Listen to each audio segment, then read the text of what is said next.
Amen. Merci beaucoup. Pendant que vous êtes debout, nous allons profiter pour lire la parole de Dieu. Josué au chapitre 13.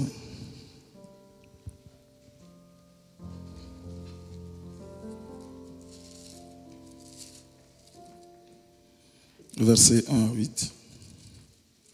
Josué était vieux, avancé en âge. L'Éternel lui dit alors, tu es devenu vieux, tu es avancé en âge et le pays qui te reste à soumettre est très grand. Josué 13. Voici les pays qui restent, tous les districts des Philistins et tous les territoires des Gergusériens. Il y a tout un tas de peuples qui étaient là. Je saute, je vais jusqu'au verset 6.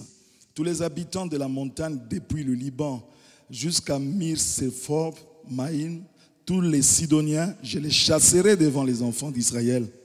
Donne seulement ce pays en héritage par le sort à Israël, comme je te l'ai prescrit, et divise maintenant ce pays par portion entre les 9 tribus et la demi-tribu de Manassé. Les Rubénites et les Gadites, avec l'autre moitié de la tribu de Manassé, ont reçu leur héritage que Moïse leur a donné de l'autre côté du Jourdain, à l'Orient, comme le leur a donné Moïse, serviteur de l'Éternel. 1 Corinthiens 12, là aussi je vais sauter quelques versets.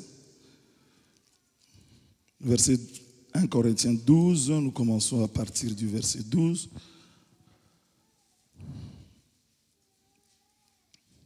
« 1 Corinthiens 12, verset 12. Car comme le corps est un et a plusieurs membres, et comme tous les membres du corps, malgré leur nombre, ne forment qu'un seul corps, ainsi en est-il de Christ.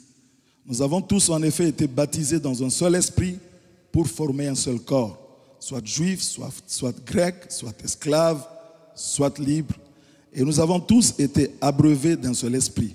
Ainsi, le corps n'est pas un seul membre, mais il est formé de plusieurs membres. Si le pied disait, parce que je ne suis pas une main, je ne suis pas du corps, ne sera-t-il pas du corps pour cela? Et si l'oreille disait, parce que je ne suis pas un œil, je ne suis pas du corps, ne serait-elle pas du corps pour cela? Si tout le corps était œil, où serait l'ouïe? S'il était tout ouïe, où serait l'odorat? Mais Dieu a placé chacun des membres dans le corps comme il l'a voulu. Si tous étaient un seul membre, où serait le corps? Maintenant donc, il y a plusieurs membres et un seul corps. L'œil ne peut pas dire à la main, je n'ai pas besoin de toi. Ni la tête dire aux pieds, je n'ai pas besoin de vous. Mais bien plutôt, les membres du corps qui paraissent être les plus faibles sont nécessaires. Et ceux que nous estimons être les moins honorables du corps, nous les entourons d'un plus grand honneur. Ainsi, nos membres les moins honnêtes reçoivent le plus d'honneur, tandis que ceux qui sont honnêtes n'en ont pas besoin. Dieu a disposé le corps de manière à donner plus d'honneur à ceux qui en manquaient, afin qu'il n'y ait pas de division dans le corps, mais que les membres aient également soin les uns les autres. Et si un membre souffre, tous les membres souffrent avec lui. Et si un membre est honoré, tous les membres se réjouissent avec lui.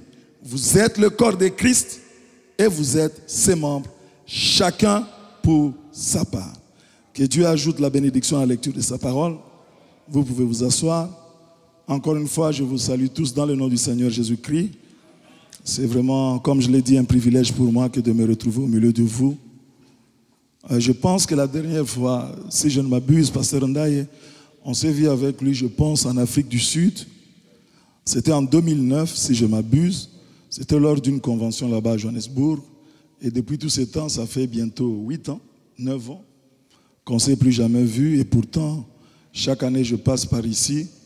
Bon, les choses ne s'arrangeaient pas pour que l'on puisse se voir. Et cette fois-ci, alors que j'étais dans les champs de mission, il m'a appelé le vendredi pour me demander de pouvoir venir partager quelque chose avec vous. J'avais réunion avec une autre église là le matin. On a terminé vers 14h. J'ai directement quitté cette église pour venir passer quelques moments ici avec vous. Certainement que même si on ne se voyait pas avec le pasteur Ndaye physiquement, de temps à autre, j'entre dans les sites et je vois comment vous chantez ici. J'apprécie beaucoup ça aussi. Dans ma maison, vos cantiques jouent là-bas aussi. Et mes enfants aussi apprécient vraiment votre manière de pouvoir chanter ici. Et je suis aussi de temps à autre quelques prédications du pasteur Ndaye sur les nets. Je ne peux que vous encourager à les soutenir. Quand vous avez un homme de Dieu qui essaye de vous aider, honorez-le aussi. Donc pour ne pas perdre beaucoup trop de temps, je vais essayer de pouvoir aller vite. Le titre de mon message, c'est le placement dans le pays. Le placement dans le pays. Nous avons lu là, dans Josué au chapitre 13, Dieu qui a dit à Josué de pouvoir partager le pays aux enfants d'Israël, que telle tribu serait à tel endroit, telle autre tribu serait à un autre endroit. Et tel que le prophète l'a dit, Josué l'a fait conformément à la vision que Dieu avait. Parce que quand chaque mère hébraïque mettait au monde un enfant, sa naissance, déjà la venue de cet enfant, la maman, dans les douleurs d'enfantement, quand il disait Ephraïm, le prophète dit que cela positionnait déjà l'enfant à l'endroit que l'enfant allait occuper plus tard dans le pays de la promesse. Parce que le Dieu omniscient savait que tel serait à telle place, tel autre serait à telle autre place. De la même manière que nous aussi, la venue de chacun de nous ici sur la terre, comme je l'ai toujours dit aux frères, je n'ai jamais cru et je ne croirai jamais que la vie d'un enfant de Dieu, sa venue sur la terre, est sujet d'un hasard. Même le parcours de sa vie ne peut pas être un sujet d'un hasard. Puisque le prophète dit que Dieu vous avait dans sa pensée. Avant que le monde ne soit là, quand il était El et là, Elohim, il avait des attributs, Dieu vous connaissait et Dieu vous a élu avant même que le monde ne soit. Le prophète a dit, l'élection de Dieu regarde à sa préscience, à sa préconnaissance des choses. Dieu savait que tu allais naître tel jour, Dieu savait que tu devais passer par ici, Dieu savait que tu serais là-bas à tel jour. Et le prophète dit même, la couleur de vos cheveux, Dieu connaissait ça. Je vais y aller comme ça. La couleur de vos cheveux, c'est dans le Dieu qui est riche en miséricorde. Donc ne pensez pas que, ne croyez jamais que le parcours de votre vie est sujet d'un hasard. Non. C'est maman hébraïque ici, quand elle mettait au monde, elle prononçait le nom Ephraïm. Elle ne savait pas que ce nom-là, selon Dieu, plaçait Ephraïm dans un endroit dans le pays de la promesse. Le Dieu qui est riche en miséricorde. Frère Branham dit, paragraphe 47. Beaucoup d'entre vous pourront être en communion avec moi sur cette pensée. Et quand le prophète dit beaucoup d'entre vous, moi je me mets parmi ceux-là. Quand vous étiez un petit garçon ou une petite fille, vous vous promeniez, il y a certaines choses qui, ça ne troublait pas les autres enfants, mais c'est comme s'il y avait quelque chose en vous qui s'écriait, avant même de croire le message. Vous pouviez être là avec vos amis. Il y a certaines choses qui ne les dérangeaient pas. Mais vous, malgré que vous n'aviez pas encore cru le message, mais vous sentiez qu'il y avait quelque chose qui n'allait pas. Qu'est-ce qui faisait ça? La prédestination de Dieu en vous. Il y avait Dieu quelque part. Et pourtant, vous étiez un pécheur. Qui sont d'accord avec ça? Examinez votre vie, vous allez voir. Si vous avez été prédestiné, il y avait quelque chose en vous. Vous étiez encore un pécheur. Mais vous vous retrouvez quelque part, vous vous dites, qu'est-ce que je peux faire? C'est comme cet aiglon, n'est-ce pas? Qui était né dans une basse-cour. Elle était là dans la basse-cour. Il était là. Bon, qu'est-ce qu'il pouvait faire? Il mangeait la nourriture de poulet. Une maman poule était là en train de dire côte, côte, côte, côte. Le prophète dit qu'est-ce qu'il pouvait faire? Il suivait cette poule-là. Mais en lui, ce n'était pas un poulet. Même s'il était dans une basse-cour, dans son sein, il n'était pas un poulet pour commencer. Il était un aigle. Et quand la maman aigle s'est souvenue, j'avais pondu 2 œufs. Mais il y a un œuf. Où se trouve cet œuf-là? Frère, on m'a dit, ce n'est pas vous qui avez cherché Dieu. C'est Dieu qui vous a cherché. Il s'est souvenu, mais j'avais un fils ici dans ma pensée. Il devait apparaître dans cet âge ici. Mais quand il regarde, où est-il? Dans l'église du message tel, il n'est pas là. Dans l'église de tel message, il n'est pas là. Où se trouve mon aiglon? Frère, on m'a dit, la mère aigle, il s'est envolé. Elle est passée dans une basse-cour. Chez les catholiques, chez les protestants, chez les pentecôtistes. Et un jour, de ses yeux perçants, il regarde en bas, il dit, mon aiglon est là. Alléluia. Quand la mère aigle cherchait l'aiglon ne le savait pas. Il était simplement dans la basse-cour. Le travail de la recherche, ce n'était pas à l'aiglon. La maman qui avait pondu l'œuf, c'était sa responsabilité. Et quand il a trouvé l'aiglon, le prophète dit, qu'est-ce que la mère a fait? Qu'est-ce qu'il a fait? Qu'est-ce qu'elle a fait? La mère aigle. Voilà. Elle a poussé un cri. Pourquoi? Elle savait que cet aiglon, c'est un aiglon. Il va reconnaître le cri d'un aigle. La profondeur appelle la profondeur.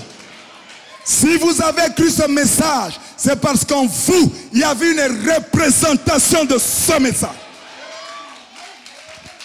Remarquez, la mère aigle crie. Un aigle trompette. N'est-ce pas? L'aigle trompette.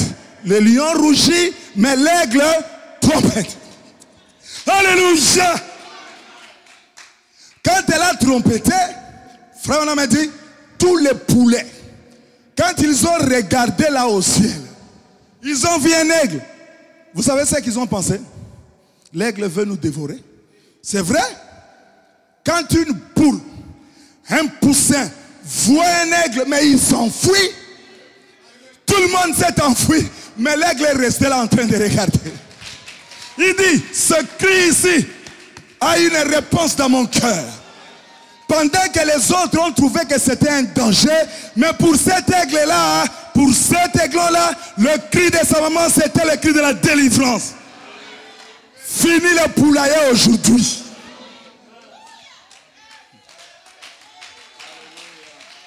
C'était quoi? Un aigle suspendu dans le ciel. Maman aigle suspendu dans le ciel. L'aigle Jéhovah suspendu dans le ciel. Et quand l'aiglon a regardé, il a dit, voilà ma délivrance est arrivée. Comprenez-moi entre les lignes. Un aigle suspendu dans le ciel. Le grand Jéhovah suspendu dans le ciel. Et Jésus a dit, quand vous verrez ça, levez vos têtes. Pourquoi? Votre délivrance est arrivée. Alléluia. Un aigle suspendu dans le ciel. Frère m'a dit, l'aigle regarde sa maman, il dit, maman, mais que dois-je faire pour arriver là-bas? Sa maman lui dit, mon fils, tu es un aiglon pour commencer. Bats simplement tes ailes. C'est tout ce que tu as à faire. Comment ça, maman? Bats simplement tes ailes. En toi là, il y a une loi qui ne se trouve pas dans les poussins. La loi qui est en toi te fera monter jusque là où je suis. Même si les poulets ont des plumes. Ils ont des plumes, n'est-ce pas? Même si ils ont des ailes. Ils ont des ailes, n'est-ce pas? Mais leur loi là à l'intérieur ne pouvait pas les amener là-bas. Bats simplement tes ailes. L'aigle se dit, je vais battre mes ailes. Et moi je vous dis aujourd'hui, c'est Rock Séculaire Tabernacle. Battez simplement vos ailes. Vous allez vous poser des questions. Comment cela sera-t-il? Je suis malade, j'ai telle difficulté. Bats simplement tes ailes. Tu es un aiglon pour commencer. Même si la promesse elle est haute ici, pour atteindre ça, bats simplement tes ailes. Les ailes de la foi. Déploie ça et tu verras ce que Dieu fera ce soir.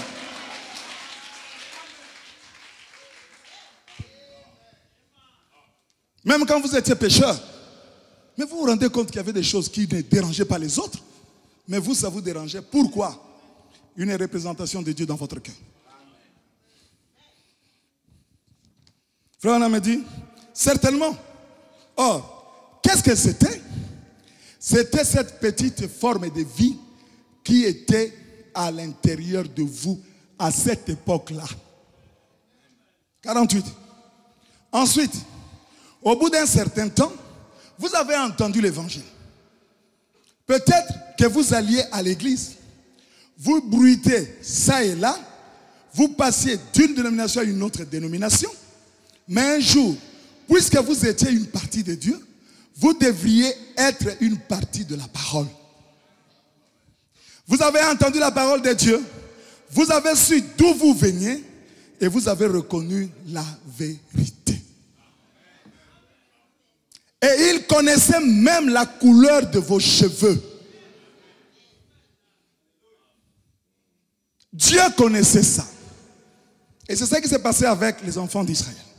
Leur maman, en prononçant leur nom, cela les avait placés dans une place à Canaan qui devait venir plus tard. Et alors, remarquez une chose. Dieu appelle Abraham. Puisque la promesse a été faite à Abraham. Mon sujet, le placement dans le pays. Ce pays-là, Dieu l'avait donné comme héritage à Abraham.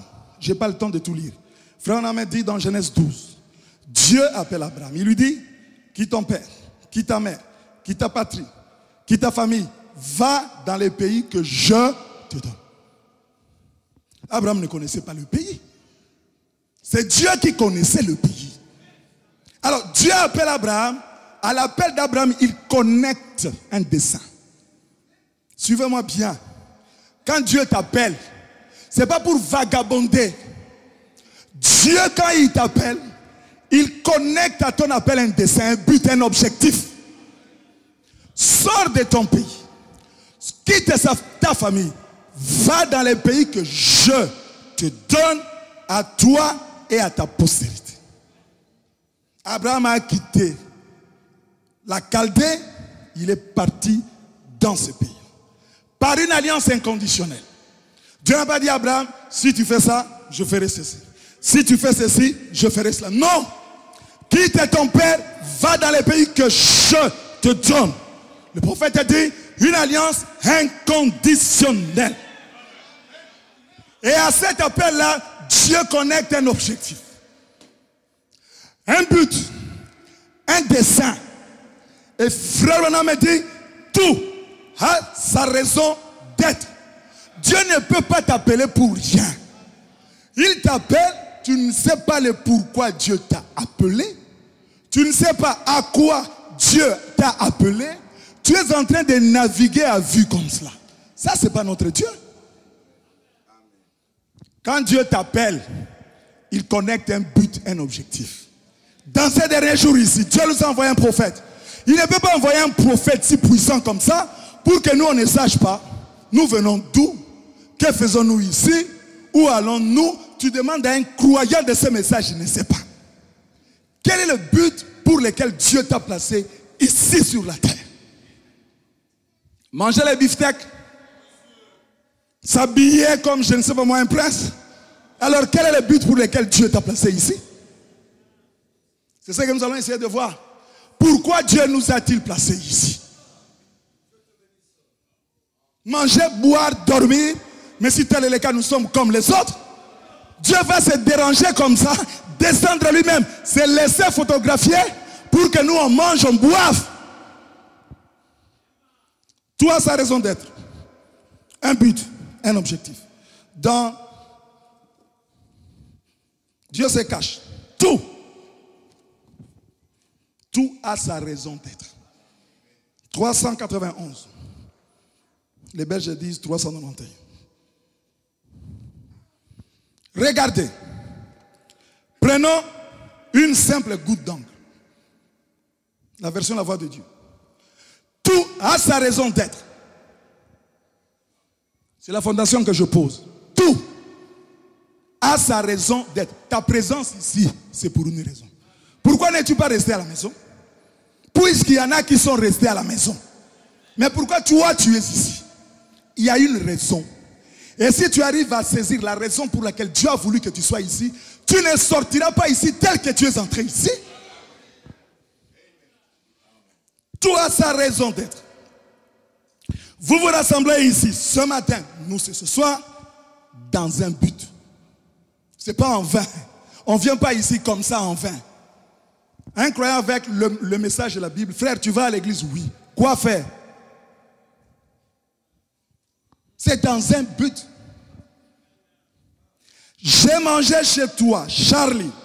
Nelly, tu as préparé, tu as cuisiné pour moi dans un but. Tu as sa raison d'être. Cette église, cette salle ici, a été érigée dans un but. Il n'y a rien qui soit sans but et sans cause. Il n'y en a pas. Nous nous trouvons ce soir ici dans un but. Cette église ici, ou cette salle ici, si elle est louée, je ne sais pas, c'est loué dans un but. Paragraphe 400. Le prophète dit, donc, si vous êtes assis ici, ce n'est pas par hasard. Si je vous retiens ici jusqu'à midi et demi, ou 1 heure, ce n'est pas par hasard. Les pas des justes sont dirigés par l'Éternel. Il y a une raison à ça. Si vous croyez, il y a une raison à ça.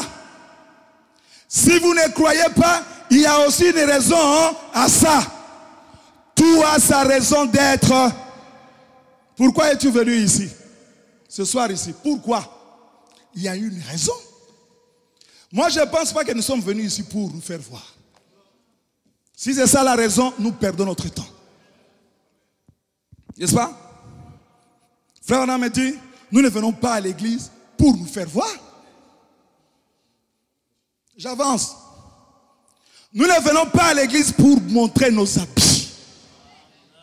Amen. Quoique bien s'habiller, c'est bon. Mais le but pour lequel je viens à l'église, ce n'est pas pour montrer mes habits. Si tu veux montrer tes habits, il y a des défilés de mode là-bas. Va les montrer là-bas. Pas ici. Ce n'est pas la raison pour laquelle nous venons ici. Non, messieurs. Non, messieurs. Non, ma soeur. Non. Nous ne venons pas à l'église pour montrer notre beauté. Je suis la belle de toute l'église. Si tu veux présenter ta beauté, il y a des défilés de Miss là-bas. Les élections de Miss. Va te faire montrer là-bas, pas ici dans la maison de Dieu.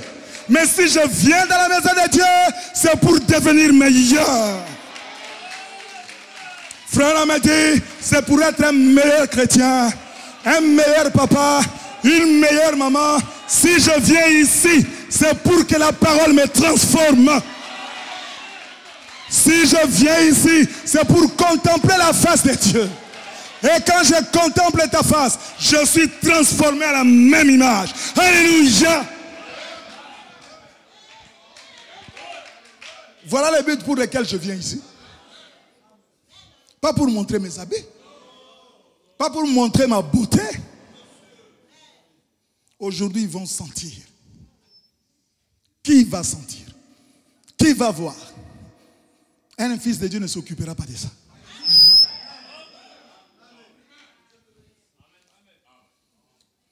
Ne s'occupera pas de ça. Mon âme, on vient à l'église pour l'âme. Pour la vie éternelle, mes frères. Cette salle ici, moi je ne pense pas que vous la louez pour montrer les habits. C'est pour vos âmes. Ayez les soucis des âmes dans votre cœur. C'est pour cela qu'on peut laisser sa maison, on peut laisser son travail, on peut souffrir. Qu'il neige, qu'il vente, qu'il pleuve, je vais à l'église. Comme le prophète a dit, peu importe les conditions, c'est toujours agréable pour un chrétien d'aller à l'église. Écouter son père lui parler et se mettre en marche en fonction de la parole. Dieu connecte toujours à ton appel un objectif. Dans les doigts appropriés. Le prophète dit ceci. Je prends d'abord les expressions. Maintenant, paragraphe 4. Nous allons les considérer en prenant l'exemple de l'arbre. Si l'arbre est placé ici, et toute chose ici est ici pour accomplir un but. Un arbre placé ici, c'est pour accomplir un but. Et toi alors? Nous sommes tous ici pour accomplir un but pour Dieu. Excusez-moi, pasteur. Et si nous pouvons découvrir ce but et ensuite l'accomplir correctement, et alors il y aura une bénédiction. Chacun doit se poser la question. Je vais arriver à la fin. Quand je parlais de ça, on doit se poser la question, pourquoi je me trouve être ici? Il y a une raison. Si vous réalisez ceci, don approprié, que faisons-nous ici-bas? Jésus savait, vous savez, frère Branham me dit, pourquoi Jésus avait la foi parfaite? Vous savez? Il savait qui il était. Les pharisiens pouvaient monter, descendre. Jésus savait qui il était. Il dit, je viens du Père et je retourne au Père. Personne ne pouvait lui barrer cette route-là. Il savait qui il était, il savait ce qu'il faisait et il savait où il allait. Il n'y avait pas du tout de doute dans ça. Il était certain de ça. Voilà ce qui lui donnait la véritable foi. Savoir qui il était. Tu dois aussi le savoir, toi. Tu verras que tu ne seras plus ballotté, que les choses marchent bien, que les choses marchent mal. Je sais qui je suis. Je sais en qui je crie. Et je crois qu'il est capable de me sortir de là. Alléluia. C'est ce qui te donnera la foi de résister à toute chose. Savoir qui tu es. Tu n'es pas un fruit d'un hasard, un vagabond sur la terre. Je suis un pèlerin sur la terre. Alléluia. Je viens du ciel et je retourne au ciel.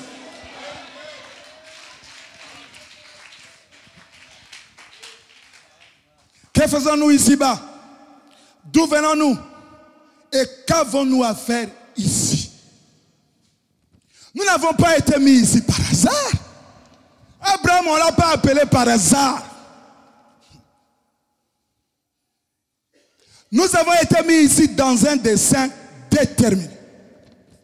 Et nous devons servir ce dessein-là. Que Dieu nous accorde sa grâce. Nous sommes placés sur le libre arbitre. Et nous pouvons servir ce dessein ou les rejeter tout comme Adam les fit au commencement. Mais par la grâce de Dieu, je crois que nous voulons servir ce dessein. Alors Dieu appelle Abraham. Abraham part à Canaan, vous connaissez l'histoire. Abraham, il y a eu Isaac. Isaac, il y a eu Jacob. Mais après, nous trouvons Israël en Égypte. Qu'est-ce qui s'est passé? Puisqu'ils étaient à Canaan, Abraham, Isaac, Jacob. Après, Israël se retrouve en Égypte, en captivité, en esclavage. Qu'est-ce qui se passe? Dieu s'est-il trompé? Vous savez la raison? L'une des raisons. Le prophète a dit, c'était quoi? La jalousie envers un frère.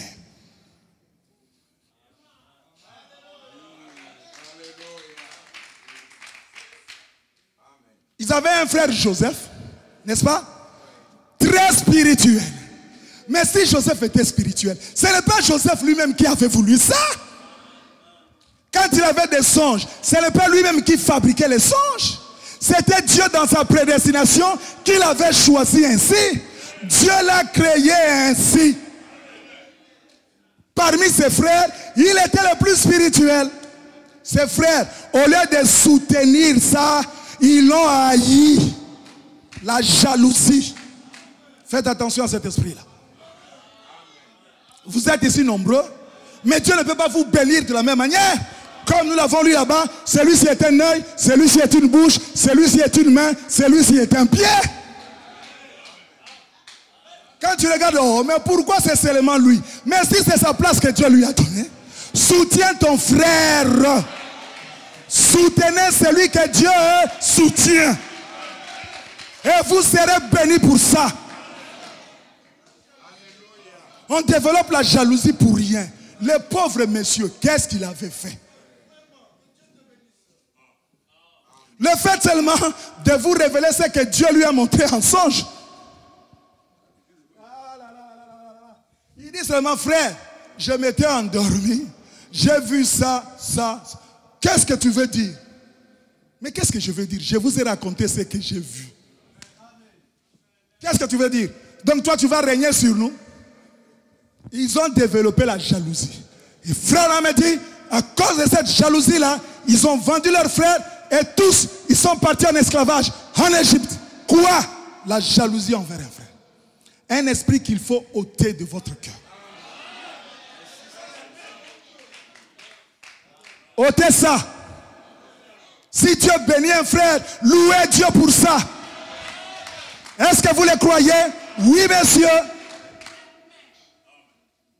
Pas d'esprit jaloux au milieu de nous. Nous sommes les enfants d'un même père. Dans la famille. Mais quand vous avez un homme, un frère, qui est bien placé, mais vous allez vous réjouir, non? Dans les naturels ici. Mon frère est président de la République. Mon frère est ministre. Vous allez claironner ça ici partout. Pourquoi? Je sais que mon frère est ministre. Tout le monde doit savoir que mon frère est ministre. Ça, c'est le naturel ici. Mais quand Dieu élève ton frère, spirituellement, ou même matériellement, ou même physiquement, financièrement, qu'est-ce que tu dois faire? Pourquoi seulement lui? Mais tu ne le dis pas de ton frère charnel. Dire, mais pourquoi seulement lui il est devenu ministre? Ça, tu ne le dis pas. Tu ne le dis pas. Mais pour un bien-aimé ici au milieu de vous, il suffit que Dieu commence à l'élever, vous développez la jalousie. Écoutez, le 3e exode. Paragraphe 30. Le prophète dit, les péchés des Amoréens avaient atteint le comble. Ils étaient partis en Égypte, les enfants d'Israël, tout simplement à cause de la jalousie envers un frère. Ils sont devenus qui? Esclaves. Si vous aussi vous développez cet esprit-là, je vous avertis ce soir, vous serez esclaves. Débarrassez-vous de ça. C'est un esprit mesquin. C'est la raison pour laquelle Israël était en Égypte en s'étalant en dehors du pays. Ils n'étaient bénis que quand ils étaient dans le pays. Mais quand ils ont développé la jalousie, ils sont partis en dehors du pays. En esclavage. Rappelez-vous, les promesses de Dieu étaient valables tant qu'ils demeuraient dans ce pays-là. À cause de la jalousie, ils sont partis en Égypte. En esclavage. Souvenez-vous-en. Faites attention. Quand tu sens une racine d'amertume, viens ici à l'hôtel. Frère, on m'a dit, vous allez gâcher votre expérience. Racine d'amertume, même s'il a mal fait. Le prophète vous dit, vous avez le devoir de prier pour lui. Vous priez pour lui, vous le voyez, vous mettez la chose en ordre. Pas question de jalousie, ça ne sert à rien. Mais eux, ils ont développé la jalousie. Ils sont partis en Égypte, en esclavage. Ils ont souffert 400 ans. Pourquoi? La jalousie envers un frère. Et alors, étant esclaves, ils ont crié à Dieu, oh Dieu, oh Dieu, oh Dieu. Il s'était passé plus de 400 ans depuis qu'ils sont partis. Mes frères me dit, ce qui est réconfortant, Dieu ne les avait pas oubliés.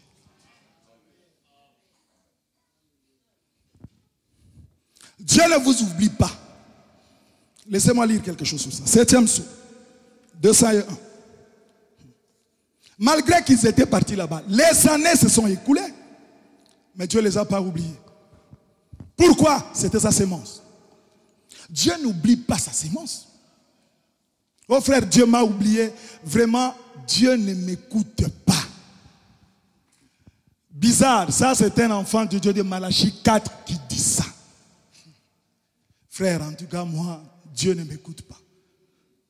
En tout cas, moi, Dieu m'a oublié. fils d'Abraham, héritier de la promesse.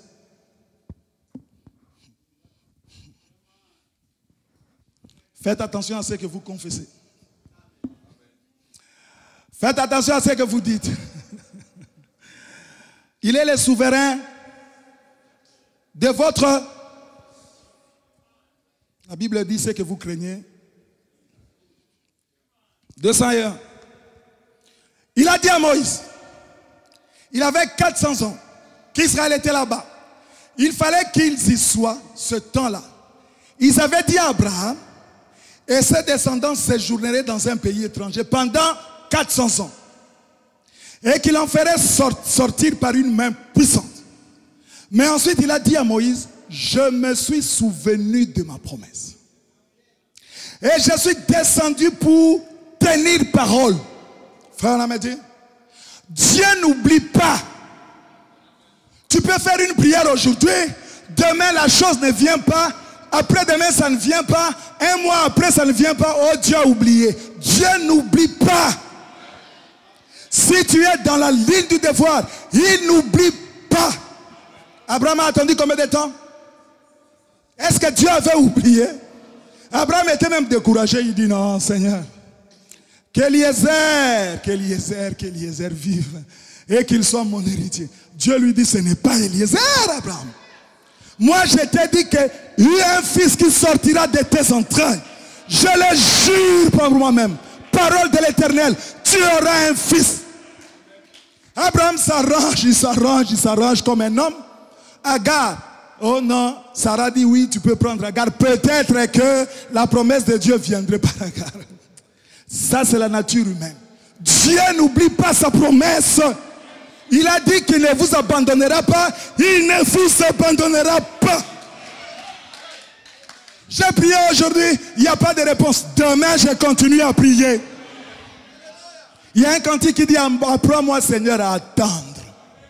Dans la prière, à genoux, jusqu'à ce que tu m'exauceras. Daniel avait prié, hein. Il a prié Dieu, Seigneur, révèle-moi ces choses. Vous savez ce que la Bible dit? Alors que l'ange était descendu pour lui donner la réponse. Bloqué dans le lieu là par Lucifer. Plus de 21 jours, si je m'abuse. Et 21 jours après, l'ange descend, il dit à Daniel, quand tu avais prié là, Dieu avait déjà envoyé la réponse. Mais j'ai dû combattre avec les ténèbres de lieu pour que je vienne. Voilà pourquoi je suis venu 21 jours après. Tu as prié, demain la réponse ne vient pas. Continue à croire. Ça, ce sont les enfants d'Abraham. Dieu n'avait pas oublié. Le prophète dit, Dieu n'oublie pas. Toi, tu peux oublier. Dieu n'a pas oublié. Il n'oublie pas ses malédictions aussi. Il dit, première génération, deuxième, troisième. Papa avait peut-être oublié, mais son péché là qu'il a fait là. Quatrième, sixième, 10e génération. Ça les poursuit. Dieu n'oublie pas. Et de la même manière, il dit, il n'oublie pas aussi ses bénédictions. Mais chaque promesse qu'il a faite, il s'y tient. Quand il a dit par tes meurtrissures, je suis. Tu dis que Seigneur, par tes meurtrissures, je suis guéri. Croyez ça comme ça. Ce n'est pas vous qui avez fait la promesse. Frère Namedi, si aujourd'hui, je prie pour 1000 personnes et que les 1000 personnes meurent, qu'est-ce que je fais? Pourquoi? Ce n'est pas moi qui ai fait la promesse. Dieu qui a fait la promesse est censé tenir sa promesse. 1000 meurent, demain je continue à prier pour les malades. Dieu n'oublie pas ses promesses. Alors Israël, en Égypte, Dieu ne les a pas oubliés. Et voilà, Dieu leur envoie un prophète. Après qu'ils aient gémi, après qu'ils aient crié, Dieu leur envoie Moïse. Je n'ai pas le temps d'entrer en détail. Comment cela s'est passé? Comment Dieu a suscité Moïse pour aller jusque dans la maison de Pharaon. Vous connaissez l'histoire. Comment Dieu a conduit l'arche. Et comme je l'ai toujours dit, qui avait conduit l'arche jusque dans la maison de Pharaon sur le Nil. Puisque Myriam était là, elle les regardait. Jochebed d'ailleurs était déjà resté là-bas. Un bébé, mais qui avait en lui le dessein de Dieu. Il y avait un objectif connecté à sa vie. Il y avait un appel pour délivrer le peuple. Malgré qu'il était bébé, Dieu prenait soin de ça, mes frères. Je ne sais pas comment je peux parler. Un bébé inoffensif dans une arche. Les alligators étaient là tout autour. Mais qui protégeait ce bébé-là? Imaginez un peu ça. Un bébé de quelques mois dans un panier dans le fleuve Nil où il y avait des crocodiles et des alligators. On vient, on le dépose et aucun crocodile ne touche cet enfant-là. Qui a fait ça? Mais il est où aujourd'hui? J'aimerais que votre foi monte jusqu'à ce niveau. Qui a protégé cet enfant-là? Et au lieu seulement de s'arrêter là, Dieu amène cet enfant jusqu'à destination. Vous avez des GPS ici qui vous disent allez à droite, allez à gauche. C'est bien. N'est-ce pas? Allez à gauche. À 20 mètres, tournez à droite. Faites ceci. Mais Moïse, une main invisible. Alléluia! Une main invisible a conduit Moïse jusqu'à destination. Ce que les hommes font dans le naturel, le prophète a dit cela typifie le spirituel.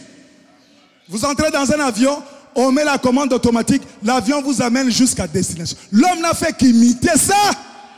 On pose Moïse dans le Nil, la main immuable de Dieu, une main invisible a conduit Moïse jusqu'à destination.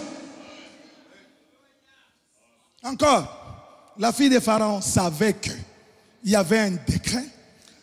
Tout bébé juif mâle devait être exécuté, n'est-ce pas? Ah, le Dieu de William Branham. Elle voit bien que c'est un enfant juif. Un garçon juif. Qu'est-ce qu'elle devait faire? En principe.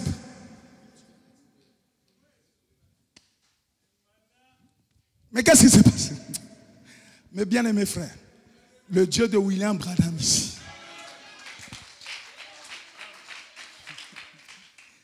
Ah là là là là là là là. Vous savez que Dieu des fois utilise les païens pour accomplir son dessein. Est-ce que vous le savez? Ah là là là là là là là là là. Elle prend l'enfant.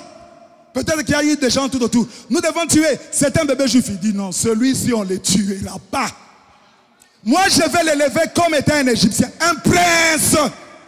Un fils d'esclave élevé comme étant un prince. Vous vous rendez compte? Un fils d'esclave dans la maison du roi élevé comme un prince. Qui a fait ça? Le Dieu du ciel et de la terre. Il a aveuglé la fille de Pharaon pour accomplir son dessein. Il aveuglera les yeux de ton ennemi pour que tu accomplisses son dessein. Alléluia! Si tu le crois. Et pas seulement cela. Elle dit, cherchez-moi une nourrice pour nourrir mon bébé ici. Alléluia! Vous savez qui avait donné le nom de Moïse? Ce n'est même pas les parents de Moïse. Hein? C'est qui? La fille de Pharaon. Mon bébé, on t'appellera Moïse. Parce que tu as été tiré des eaux. Et frère, on a me dit, votre nom a quelque chose à faire avec votre vie. C'est pas au hasard. Une païenne a donné un nom qui convenait à un fils de Dieu. Moïse. Et tout le monde l'a appelé jusqu'aujourd'hui Moïse. Dieu avait inspiré. Comme Hérode, il est bon qu'une seule personne meure au lieu que tout le monde meure. Il ne savait pas qu'il était en train de prophétiser. Quand Jésus mourait à la croix, il y avait à gauche un brigand. À droite, un autre brigand, n'est-ce pas? Jésus était au milieu. Frère m'a dit, l'agneau pascal. Vous pouvez lire ça, je n'ai pas le temps, dans Deutéronome. Cet agneau pascal là, quand on l'a tué, on ne devait pas briser ses os. Vous ne pouvez pas briser ses os. Je n'ai pas le temps de lire. Ça, c'était une des exigences. Il devait être sans défaut. Pas un agneau là qui est malade. Non, on ne donne pas à Dieu des choses comme ça. Vous prenez votre agneau le 10e jour. Vous allez le tuer le 14e jour. Le prophète dit pendant les 4 jours là, vous devez examiner votre agneau. S'il est malade, allez vous le renvoyer. Et qu'est-ce qui s'est passé? Ça, c'était l'agneau naturel. Mais quand le véritable agneau pascal est venu, Jésus-Christ, il est entré à Jérusalem. Dans Matthieu chapitre 11, les gens ont crié Hosanna, Hosanna, Hosanna. Le véritable agneau pascal. Lui aussi devait accomplir ces exigences-là. On les prend, on ne l'a pas tué le même jour, on l'arrête. Qu'est-ce qu'on fait? On l'amène chez Pilate. C'est dans le seul lieu d'adoration. On l'amène chez Pilate. Pourquoi? Pilate devait examiner l'agneau. Alléluia! Pilate, il prend Jésus, il le tourne à gauche. Il le tourne à droite. Il regarde devant. Il regarde derrière. Il dit aux gens, je ne trouve rien de coupable en lui. Alléluia!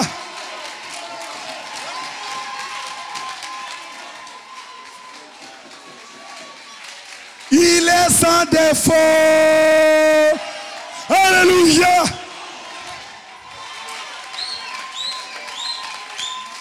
Qui a dit ça? Dieu a utilisé un païen pour témoigner que Jésus-Christ, il n'avait pas de défaut. Alléluia!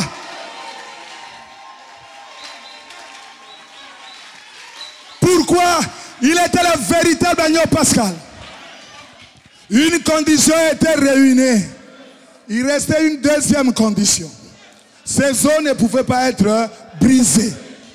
Le prophète a dit, alors qu'il était cloué à la croix là comme ça. Les soldats ont regardé. Oh, il s'est fait un peu tard. Il faut qu'on les tue. On va leur briser les jambes. Le prophète dit, l'un des soldats a pris un marteau. Lisez la Bible. Hein. La Bible dit, il a brisé les jambes du premier voleur. Jésus était au milieu. Au lieu de continuer à briser ici, il contourne. Il vient briser les jambes du deuxième voleur. Mes frères, vous trouvez ça normal ça? Je brise les jambes ici. Logiquement, je dois être ici. Briser ici pour aller là-bas. La Bible dit, il brise les jambes du premier voleur. Il va briser les jambes du deuxième voleur. Il s'amène maintenant vers Jésus qui était au milieu. Vous savez ce qui s'est passé? Frère Ahmed, il a soulevé le marteau pour briser les jambes de Jésus. Mais comme il y avait une parole qui disait que ses os ne pouvaient pas être brisés, une main invisible a arrêté la main du soldat.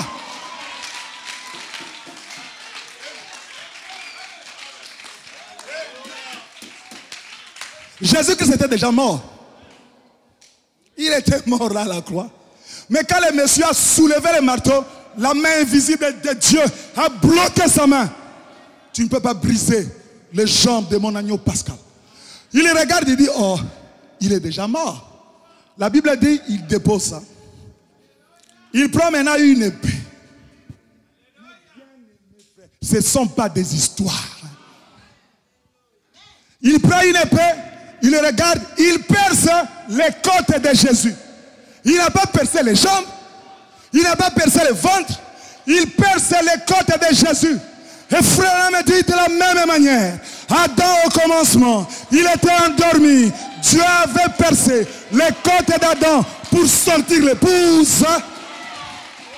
Jésus-Christ Adam sur la croix.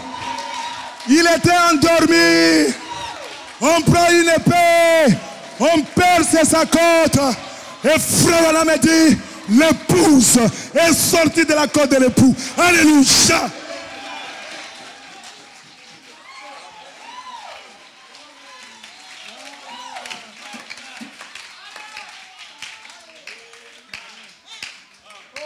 J'aime ce Dieu-là. Jésus était mort. Il était endormi comme Adam. Mais l'épouse devait sortir des côtes, pas des jambes, pas du ventre, des côtes de l'époux. Voilà pourquoi les Romains ont percé les côtes. L'eau est sortie, le sang est sorti, frère l'a dit, l'épouse est sortie. Ce qui s'était passé dans la Genèse avec Adam, ça s'est répété là-bas sur le bois du Calvaire. Est-ce que vous le croyez? Oui, monsieur.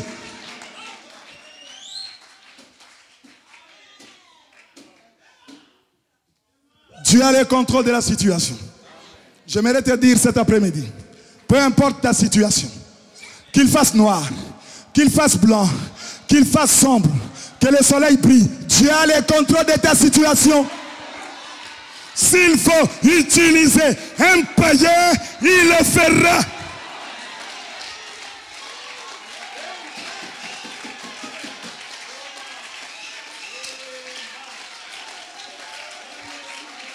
La Bible dit, si Dieu aime un homme, il dispose même favorablement, qui c'est? Ses ennemis.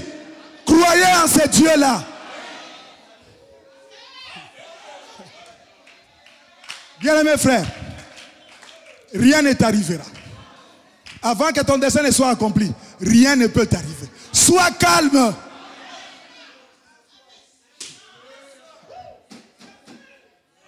Le prophète dit dans Je sais, je pense au paragraphe 41. Abraham, le diable ne pouvait pas les prendre avant que le fils promis ne vienne. N'est-ce pas?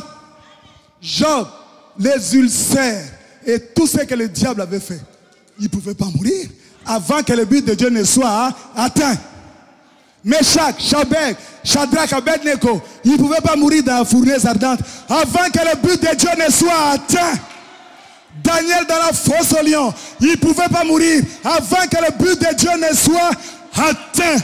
Et frère, on avait dit, la mort ne te prendra pas avant que le but de Dieu ne soit atteint dans ta vie. Est-ce que tu le crois?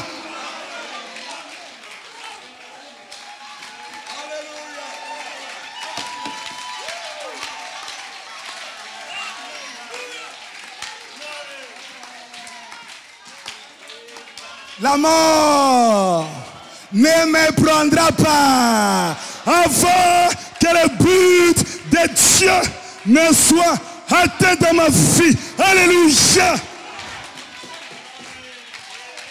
Quand mon temps sera arrivé, je vais fermer ma brochure, je vais fermer ma Bible, je vais prêcher mon dernier sermon, je m'en irai en paix.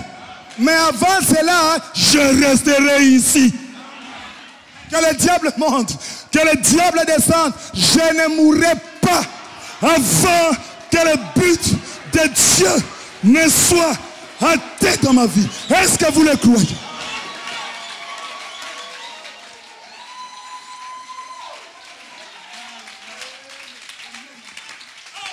Je sais que votre pasteur ici est passé par ça.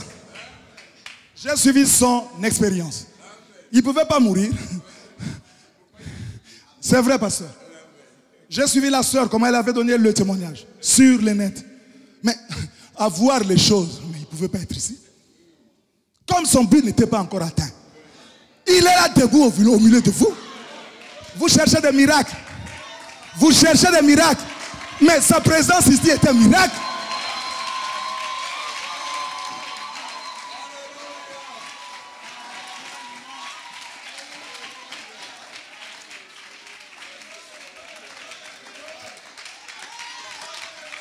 Frère, oh tu sais la fournaise ardente, Meshach, Abednego, c'était un miracle frère.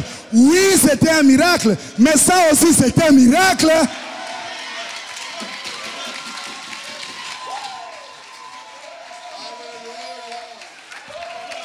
Quand la médecine dit que c'est plus possible, le monsieur ici va partir. Mais quelques jours après on le voit comme ça, c'est un miracle. Pourquoi? Le but de sa vie n'est pas encore atteint. Croyez aussi que vous aussi, vous ne quitterez pas la terre avant que le but de Dieu ne soit atteint dans votre vie. Alléluia.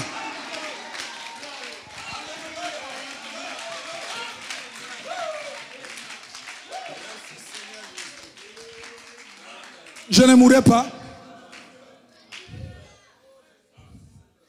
Je ne mourrai pas.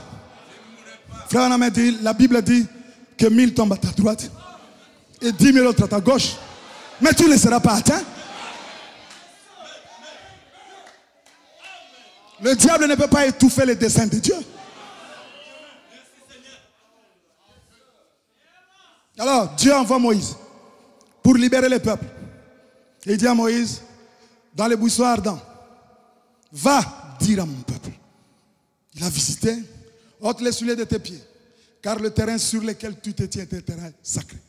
Va dire à mon peuple que le Dieu de votre père Abraham, le Dieu d'Isaac, le Dieu de Jacob, t'a envoyé pour libérer le peuple. Moïse dit, mais si je dis à mes frères, le Dieu de vos pères m'a envoyé, et qu'il me demande quel est le nom de ce Dieu, qu'est-ce que je vais répondre? Je suis celui qui suis. Jéhovah, tu vas leur dire, le je suis m'a envoyé. Comprenez une chose, il n'y a pas un tableau malheureusement. Ça c'est Canaan, n'est-ce pas? Il se trouve ici en Égypte à cause de la jalousie d'un frère. Esclave. Dieu envoie Moïse ici, en Égypte ici. Dans le désert, il vient. Dieu lui dit, tu vas ramener ce peuple là-bas. C'est toi qui les feras sortir pour le remettre ici. N'est-ce pas? Mais qui était ici avant? Abraham, Isaac, Jacob. Donc Moïse est un prophète de restauration. Leurs ancêtres étaient déjà ici. Ils se sont trouvés là-bas à cause de la jalousie. Le travail de Moïse, prend ce peuple, ramène-les dans leur héritage. L'héritage de leur père. Et dis-leur que le Dieu de vos pères ici, Abraham, Isaac, Jacob, m'a envoyé. Et son nom c'est Jéhovah, je suis. N'est-ce pas? Vous avez vu l'image? Le premier exode, n'est-ce pas? Dans ce troisième exode. La Bible dit dans Malachie 4, souvenez-vous de Moïse et mon serviteur. Voici je vous envoie Élie le prophète. De la même manière que Moïse était un prophète de rétablissement, William Branham aussi est un prophète de rétablissement. Qu'est-ce qu'il fera? Ramener les cœurs des enfants à la foi des pères apostoliques.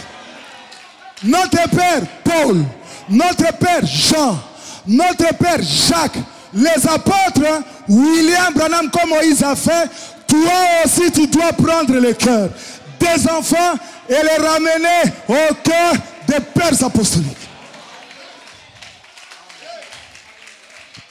Et quand il te demandera, tu leur diras, le Dieu de vos pères, le Dieu de Paul, le Dieu de Jean, le Dieu de Jacques, il m'a envoyé pour vous sortir des dénominations.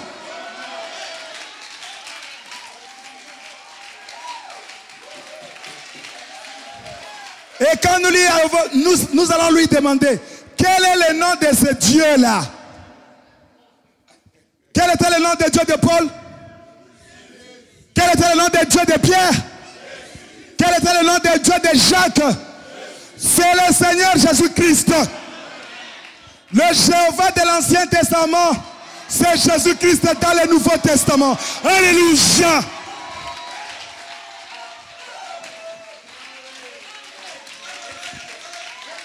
Comment vas-tu dire aujourd'hui que William Branham est ton Dieu?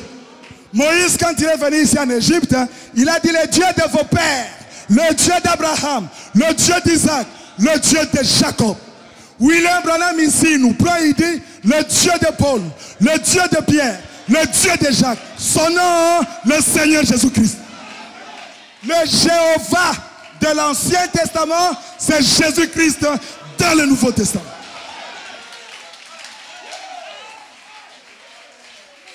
Un rétablissement. La divinité a été bafouée au courant des âges.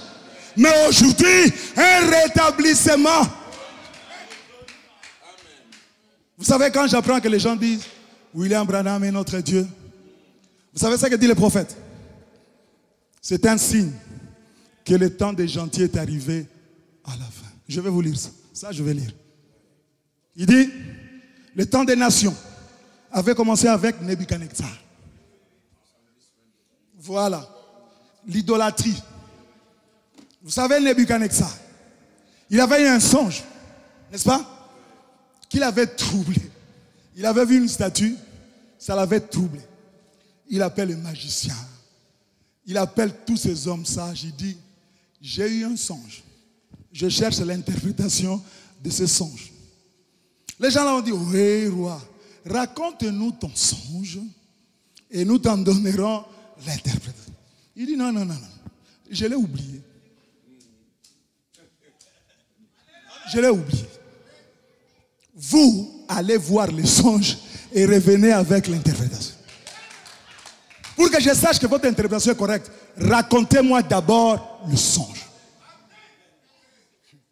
Le magicien regarde et dit, roi, c'est que toi tu demandes là, dans le monde vivant ici, c'est impossible. Il faut que ce soit quelqu'un qui vive dans le monde de Dieu pour avoir la révélation de ça. Alléluia! Béni soit le nom de Jésus. Le roi dit, je comprends que vous ne pouvez rien faire, on va tous vous tuer. Puisque là, vous cherchez à gagner du temps. Suivez ça. Et puis, on dit à Daniel, le roi va vous tuer, vous tous. Daniel dit, pourquoi le roi est si-t-il irrité? Oh non, il a eu un songe. Personne n'arrive à voir les songes et à interpréter ça. On amène Daniel. Daniel dit, roi, je sais que de moi-même, je ne serai pas capable. Mais moi, j'ai cru en un Dieu qui est capable de pénétrer le secret de ton songe. Ce que tu n'as pas dit là, ce qui n'est pas écrit là, moi, je peux entrer dedans et t'en donner l'interprétation. Comprenez que Daniel a donné l'interprétation de quelque chose qui n'était pas dit. Quelque chose qui n'était pas écrit. Il entre dans le songe, il dit, roi, tu as vu ça, ça, ça. Première chose. Deuxième chose. Le même Daniel, au temps de Belsassar, une écriture a écrit sur le mur. Méné, Méné, Tekel, Oufrassim. On a cherché l'interprétation. Personne ne pouvait interpréter ça. On rappelle encore Daniel. Il vient, il dit, ça signifie peser, peser, compter et diviser. Il a fait quoi? Il a interprété des symboles. Il a interprété un songe qui n'était pas écrit. Il a interprété des symboles qui étaient écrits et que personne ne pouvait interpréter. C'est comme cela qu'a commencé le royaume des gentils. Un prophète capable d'interpréter et ce qui est écrit et ce qui n'est pas écrit. Frère, on a dit de la même manière que ce royaume a commencé, il se terminera de la même manière. Pourquoi? On aura aussi au temps de la fin un prophète capable d'interpréter ce qui est écrit et ce qui n'est pas écrit. Si vous voyez ça au temps de la fin, sachez que le temps des gentils est arrivé à terme. N'est-ce pas que William Branham l'a fait aujourd'hui? Un prophète comme Daniel, il rentre dans le silence du 7e sort. Apocalypse 8, rien n'était écrit. Mais lui, il était capable d'entrer dedans et de vous dire, la scène d'Apocalypse 8, c'est Apocalypse 10. Il prend le symbole des sceaux. Un cavalier sur un cheval blanc, un cavalier sur un cheval rouge. Il interprète ça. Pourquoi? Un prophète comme Daniel. C'est un signe que nous sommes arrivés à la fin. Et frère, on m'a dit en plus de cela, l'idolâtrie avait commencé là-bas. L'idolâtrie. Quand Nebuchadnezzar a vu ça, il était ébloui par ce que Daniel a fait. Vous savez, qu'est-ce qu'il a fait? Il a érigé une statue. La Bible dit, Nebuchadnezzar érigea une statue. Le prophète donne la révélation. Il dit, cette statue-là, c'était à l'image de qui? Du prophète. Daniel, qui avait interprété des choses. Et qu'est-ce que Nebuchadnezzar dit? Tout le monde doit adorer cette statue. N'est-ce pas? C'est comme ça que le royaume des gentils a commencé. L'adoration d'un homme spirituel, d'un prophète. Parce que sa vie avait ébloui les gens. On a fait une statue à son image et tout le monde devait adorer ça. De la même manière que cela a commencé, ça se terminera de la même manière. Cela ne m'étonne pas aujourd'hui que les gens adorent le prophète. Ce sont des prophéties. Mais le prophète a dit, Meshach, Abednego et Shadrach, des croyants, ils ont dit, nous, on n'adorera pas ça. Aujourd'hui aussi, si tu es un croyant, comme Meshach, comme Abednego, comme Shadrach, tu n'adoreras pas cela. Est-ce que c'est vrai? Oui, monsieur.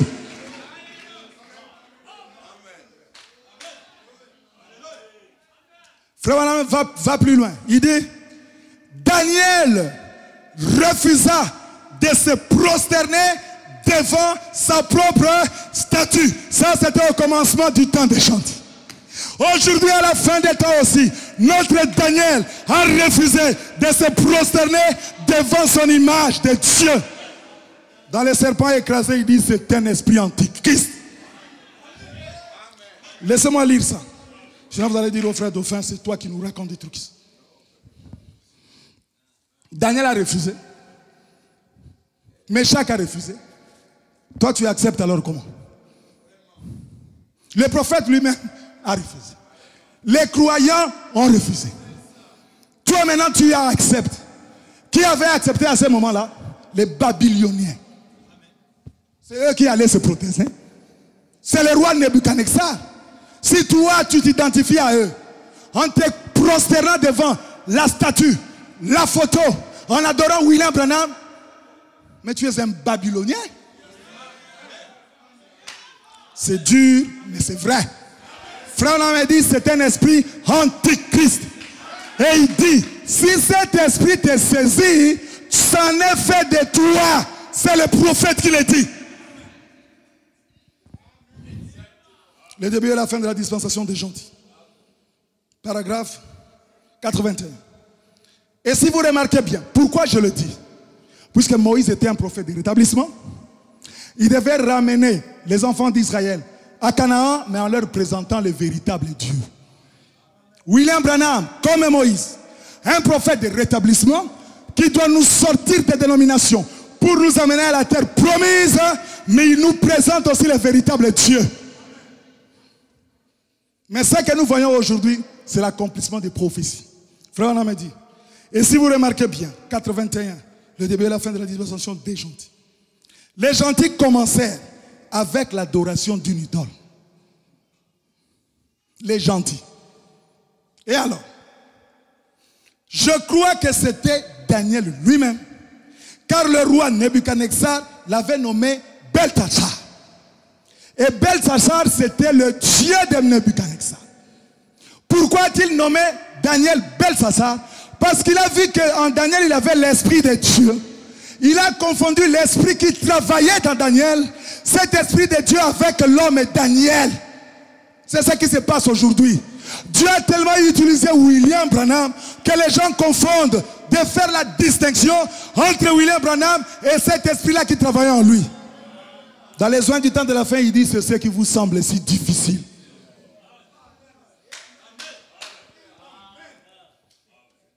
Il commença à adorer une statue d'un juste, d'un homme saint. Mais Daniel refusa de le faire. Même si c'était sa statue-là que Nebuchadnezzar avait fait. Il refusa de le faire. Daniel. Les enfants hébreux, Shadrach, Meshach et Abednego firent de même aussi. Ils refusaient. C'est de cette façon que cela avait commencé. Et cela fut condamné. L'adoration d'une statue, on était obligé de l'adorer. Et cela se terminera par une main surnaturelle. C'est de cette façon que le royaume des gentils avait commencé. Et il se terminera de la même façon. Question et réponse sur le sceau. C'est comme ça que ça a commencé. Alors faisons attention. Quand moi je vois ça, je sais que c'est le temps des gentils qui arrive à la fin. 324. Oui, c'est exact. Je vais directement à 325. Quand un époux envoie des investigateurs, non. Laissez-moi aller vite. Là, je me suis trompé. 345, 346. Et si vous venez voir l'époque de Babylone et de Nebuchadnezzar, quand le royaume des nations a été inauguré, vous voyez, quand le royaume des nations a été inauguré, ça a commencé par l'adoration d'un homme. Nebuchadnezzar a érigé une statue à un homme. Et si vous êtes spirituel, la Bible parle seulement d'une statue. Mais si vous êtes spirituel, maintenant, écoutez bien cette révélation. Cet homme auquel il a fait une statue, par sa révélation à lui, Nebuchadnezzar, cet homme c'était Daniel. Un homme religieux qu'on adorait. Le voyez-vous? En effet, il lui a donné le nom de Belsassar. N'est-ce pas? Ou Belsassar, c'est qui était le nom de son Dieu. Et il a fait une statue de ce Dieu. C'était la statue de Daniel. Mais Daniel a refusé de se prosterner devant sa propre statue. Au commencement des temps des gentils, Daniel a refusé de se prosterner devant sa statue. À la fin des temps des gentils, William Branham a refusé de se prosterner devant sa propre image. Le début, la fin. Et toi, comment te prosternes-tu maintenant devant cette image? Si tu n'es pas un Babylonien, et si tu n'es pas Nebuchadnezzar, un fils de Dieu connaît un seul Dieu. Le prophète dit, le Seigneur Jésus-Christ. Avant lui, il n'y a point de Dieu. Après lui, il n'y en aura point. Il est celui qui était, celui qui est, celui qui est venu, celui qui demeure éternellement. L'alpha et l'oméga. Le commencement et la fin. La pierre de jaspe et de sardoine.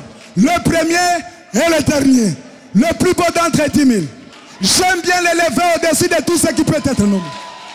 Avant lui, il n'a jamais pas eu de Dieu. Le lys de la vallée, l'étoile brillante du matin, la rose des Sharon. Est-ce que vous l'aimez, mes frères? L'unique, le véritable Dieu, c'est le Seigneur Jésus-Christ. Le Dieu que William Branham nous a ramené aujourd'hui. Il a sorti de l'histoire. Il a présenté parmi nous ici.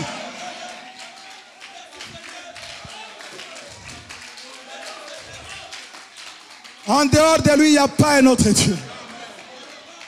Il n'y en aura pas. Le salut, c'est dans le nom de Jésus-Christ. La famille au ciel se nomme Jésus-Christ. La famille sur la terre se nomme Jésus-Christ. Je suis Madame Jésus-Christ. Alléluia. Béni soit le nom de Jésus. Exalté soit le nom de Jésus.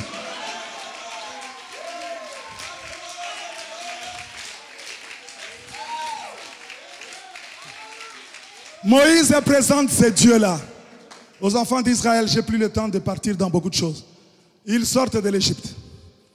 Et voilà qu'ils sortent. Pendant qu'ils sortaient, ils ont jubilé. Ils ont jubilé. Ils arrivent devant la mer Rouge.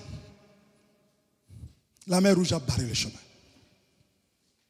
Derrière, les Égyptiens les poursuivaient. À gauche, des montagnes. À droite, des montagnes. Qu'est-ce qui s'est passé? Le peuple a commencé à pleurer. Ah Moïse, pourquoi nous as-tu amenés ici? Ils ont oublié. Ils ont oublié. C'est ce qui nous arrive. Malgré tout ce que Dieu avait fait, là en Égypte, il a frappé. Chez eux, il y avait de la lumière. Ailleurs, il y avait des ténèbres. Des sauterelles, tout ça. Les premiers-nés sont morts. Mais devant une situation, Moïse, pourquoi tu nous as amenés ici? Il fallait qu'on meure en Égypte. Pourquoi tu as fait ça? Moïse, pourquoi tu as fait ça? L'homme pasteur. Moïse aussi le conducteur. À cause du peuple qui le poussait. Oh Dieu! Oh Dieu! Moïse commence à crier. Le peuple pleure. Moïse le conducteur crie. Dieu regarde. Il dit, Moïse, pourquoi tu cries?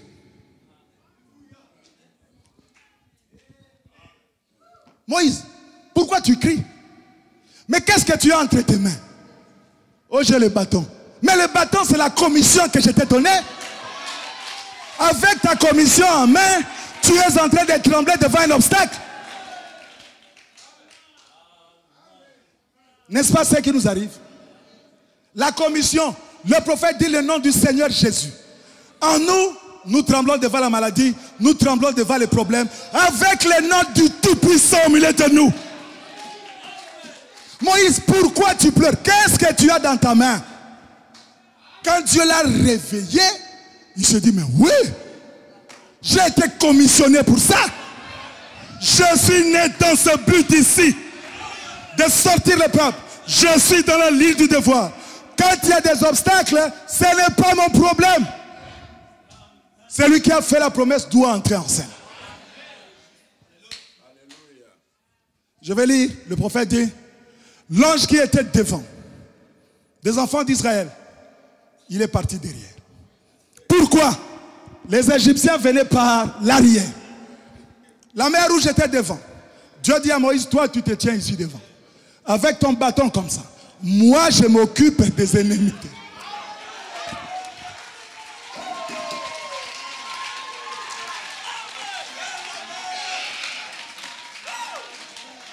Mes bien-aimés frères, ce ne sont pas des histoires, s'il vous plaît. Le danger venait par l'arrière. L'obstacle était devant. Dieu dit à Moïse, on se partage les tâches. Alléluia. Tu te tiens devant, moi je me tiens derrière. Toi tu te tiens devant avec ta commission que je t'avais donnée. Moi-même la colonne de feu, je me tiens derrière pour empêcher que les ennemis t'atteignent. Alléluia.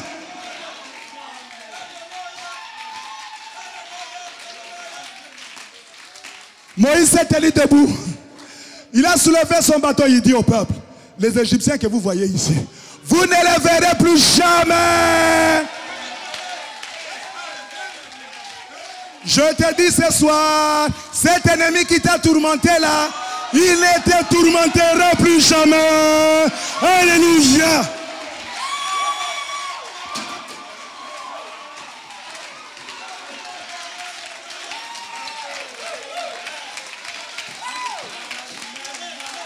Moïse se tient comme ça. Il lève son bâton. La Bible dit, un vent violent a commencé à souffler. Derrière, la colonne de feu se tient entre les enfants d'Israël et leurs ennemis. Je vais lire les prophètes. Et je pense que j'arrêterai là-bas. Le reste, on verra un autre jour. Puisqu'il est déjà tard.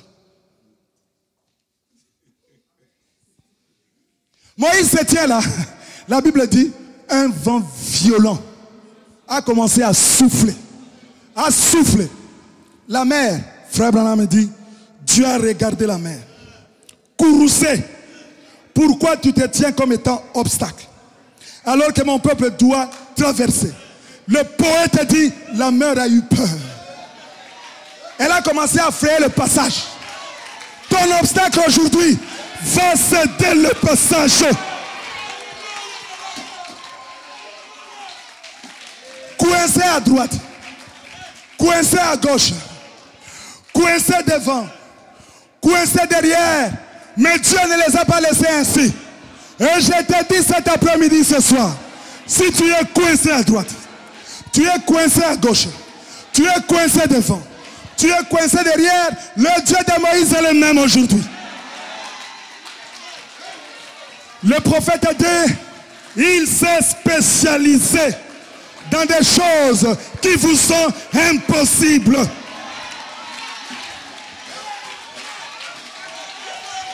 S'il faut frayer la mer pour que tu puisses passer, il le fera.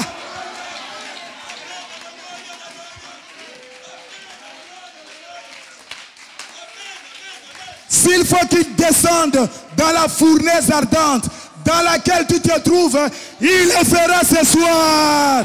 Est-ce que tu le crois?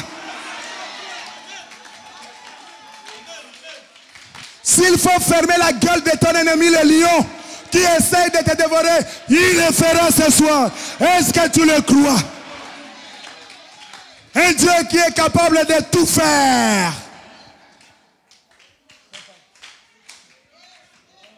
Le vent a soufflé. La mer a frayé les champs. Israël a commencé à passer. Il passe, il passe, il passe. Quand Israël a fini de passer,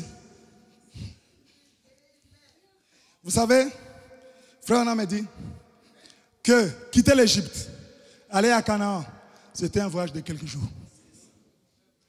Il y avait une route facile. Quelques jours, ils arriveraient. Mais le Dieu omniscient, il savait que s'ils arrivent tôt, mais ces Égyptiens vont les poursuivre jusque-là. Dieu, comme un stratège militaire,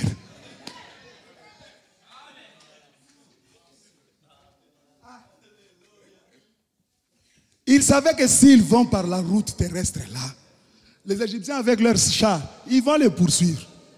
Stratège militaire, je dois les exterminer.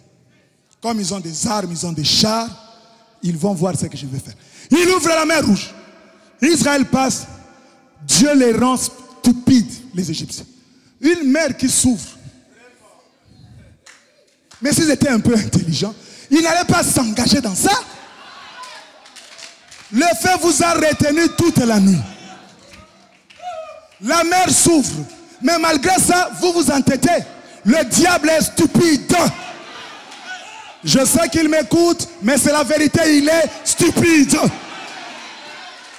S'il était un peu intelligent, il n'allait pas s'engager là-bas. Le feu qui vous a retenu toute la nuit, et maintenant une mer qui s'ouvre, vous vous rendez compte? Ils passent et ils disent, nous allons les poursuivre. Dieu avait endurci leur cœur. Dans quel objectif? Un stratège militaire. Pour les engloutir. La Bible dit, quand ils ont commencé à entrer, vous savez ce que dit la Bible? L'Éternel qui était dans la colonne de feu, il regarda les camps des Égyptiens avec courroux. Et quand il a tourné la tête pour regarder, la Bible dit, les chars, les pneus, les roues ont commencé à partir.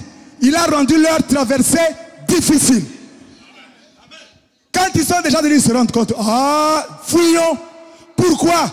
Dieu combat pour Israël. C'était trop tard. Dieu amènera votre ennemi un jour dans sa stupidité. Allez jusque là et quand il voudra partir, ça sera trop tard. Dieu dit à Moïse, quand Israël est passé, les Égyptiens lui disent, retourne, pointe encore une fois ton bâton. Moïse, quand il a pointé ça, frère, comprenez, il avait sa main comme ça, les gens sont passés. Dieu dit, c'est fini. Retire ta main. Quand il a retiré, souvenez-vous, le prophète dit, ils sont morts où? Dans la mer Rouge, n'est-ce pas? La mer Rouge a englouti les chefs de corvée des enfants d'Israël. Myriam pouvait les voir mourir. Elle tape le tambourin. Gloire à Dieu, gloire à Dieu. Les chefs de corvée sont morts. Gloire à Dieu. Ils ont dansé.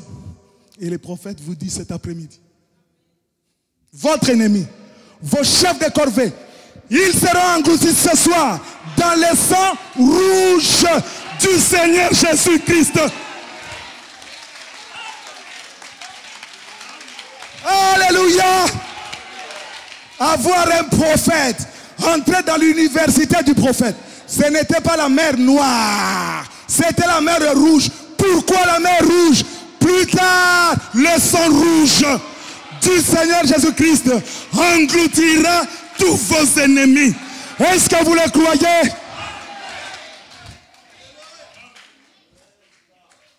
La mer rouge les a engloutis. Le sang rouge aujourd'hui les engloutira. Je lis une dernière citation. Il est déjà temps. Le reste, on verra après. Le sang rouge. La rédemption par la puissance. 131. L'ange de l'Éternel, de Dieu, qui allait devant les camps d'Israël, partit et alla derrière eux. La colonne de nuée qui les précédait, partit et s'éteint derrière eux. Lorsque les ennuis commencent à venir, à vous arriver, la maladie, de toutes parts, des troubles, l'ange de Dieu vient et se met entre vous et la maladie. Est-ce que vous le croyez?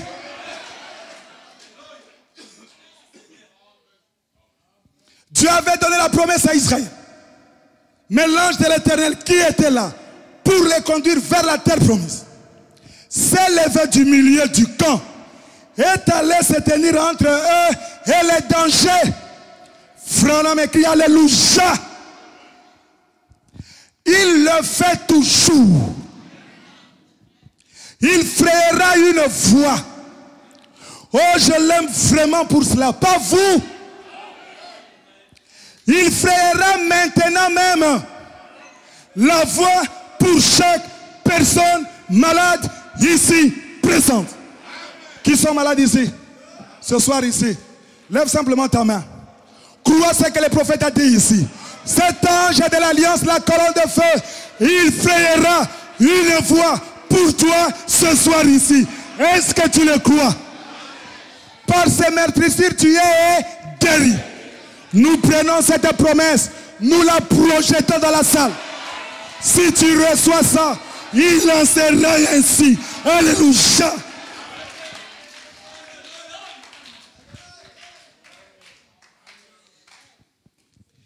Il a déjà frayé la voie. Il se tient entre vous et les problèmes que vous avez.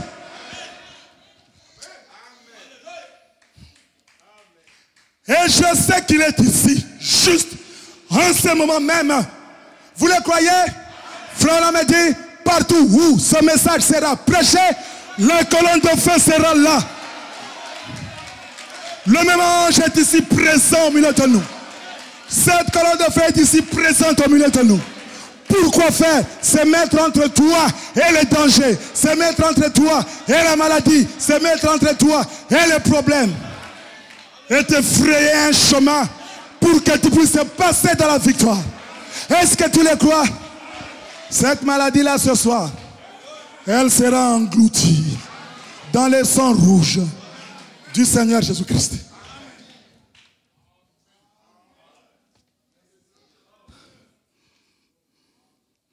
Vous pouvez me traiter de fanatique. Si vous le voulez bien, je ne suis pas responsable de ce que vous dites. Ça, c'est le prophète. Mais je suis responsable de ce que je dis devant Dieu. Celui qui conduisait les enfants d'Israël. Si je fais un bon jugement de la chose, concernant cette lumière que vous voyez, ce soir, et que vous avez vu sur cette photo, je pense, ce même ange de Dieu est dans ce bâtiment juste en ce moment pour faire exactement ce que Jésus avait fait en ce jour-là. Il sera toujours le même ange de Dieu qui s'en va pour se tenir entre nous et la maladie, pour se tenir entre nous et la mort. L'ange de Dieu se tient ce soir entre chaque individu et son ennemi. Il dit, je sais de quoi je parle.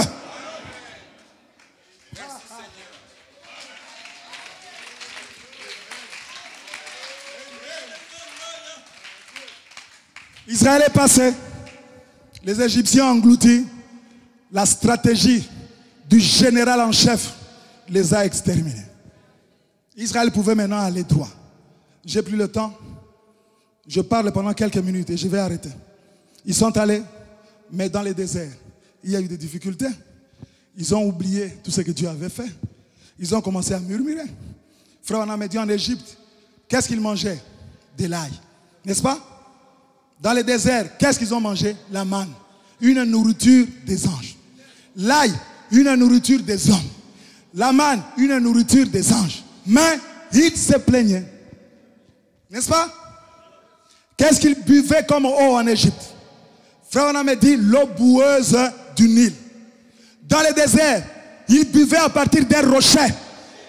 Une eau pure. Le surnaturel. Mais ils continuaient à se plaindre.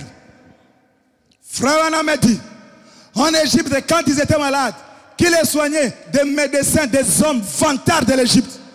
Puisqu'Israël était esclave, un médecin égyptien devait les soigner, mais ça c'était un esclave. Des vantards, des hommes. Mais dans le désert, qui était leur médecin? Jéhovah Rapha. L'Éternel qui t'a guéri de toutes tes maladies. Mais il se plaignait toujours. Miséricorde. L'ail, naturel.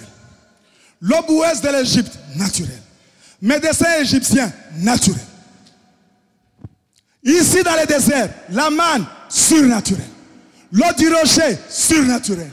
L'Éternel Jéhovah Rapha, surnaturel. Mais on se plaint. Pourquoi alors êtes-vous sortis?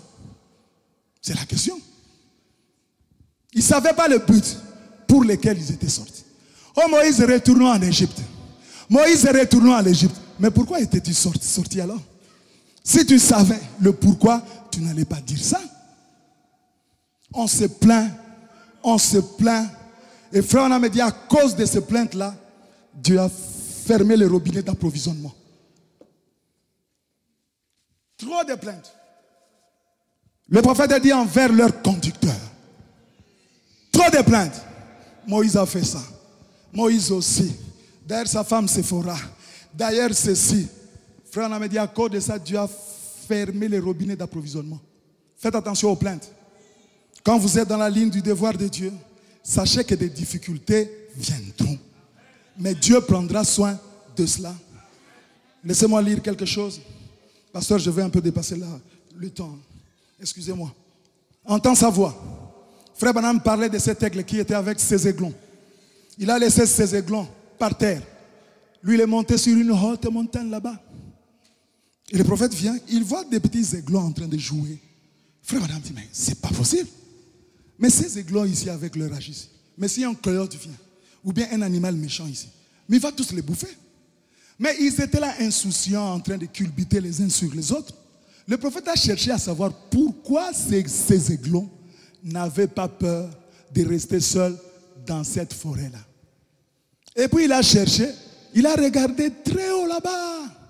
Il a vu qu'il y avait la maman aigle qui était là en train de faire ça. Il dit, ah, je comprends. La sécurité de ces aiglons ici, c'est cette maman aigle-là qui est là comme ça. Il dit, si un coyote, un animal méchant, essaye de s'approcher de ces aiglons, en un clin d'œil, la maman aigle va descendre et dévorer cet animal. Alors, les aiglons, ils avaient confiance. Une confiance absolue en leur maman. Ils savaient de quoi leur maman était capable. Mais nous les chrétiens, ne sommes-nous pas conscients de ce que Dieu est capable de faire? Mes frères, on se plaint. Dieu est parti où? Mais il est là-bas sur la haute montagne, prêt à intervenir. Et Dieu n'intervient que par la foi.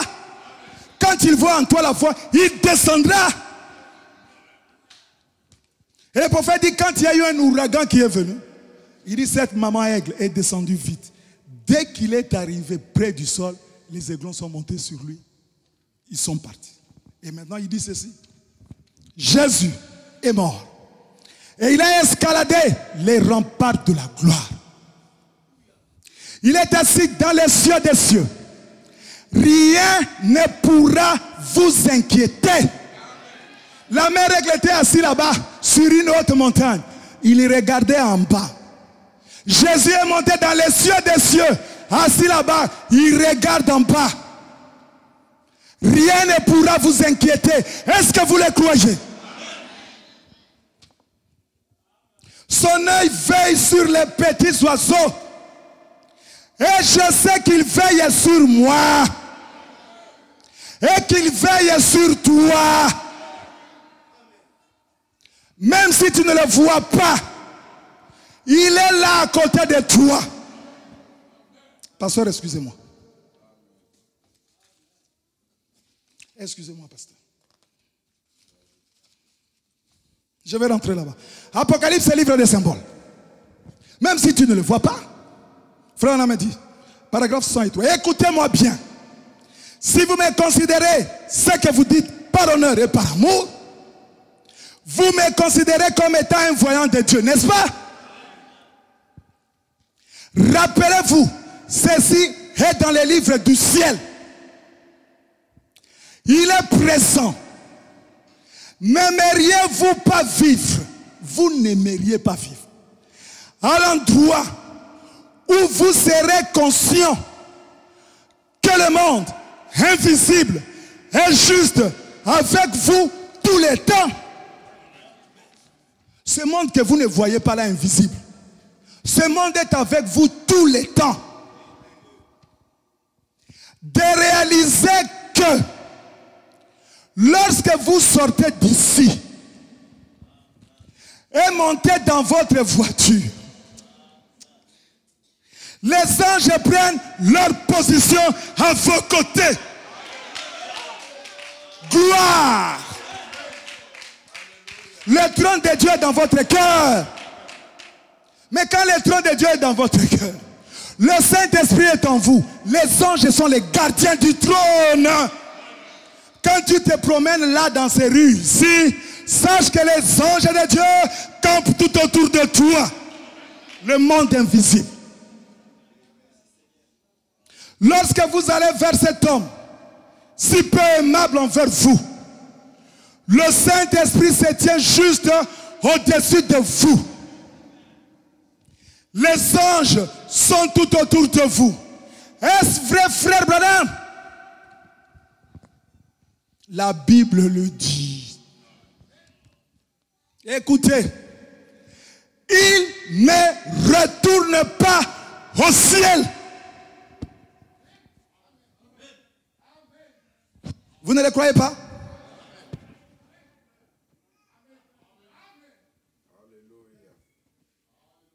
Il ne retourne pas au ciel. Moi, vraiment, un ange ne retourne pas au ciel. Écoutez, il campe là. Vous croyez que William Branham était un voyant de Dieu? Ils sont envoyés en mission pour veiller sur vous durant votre vie.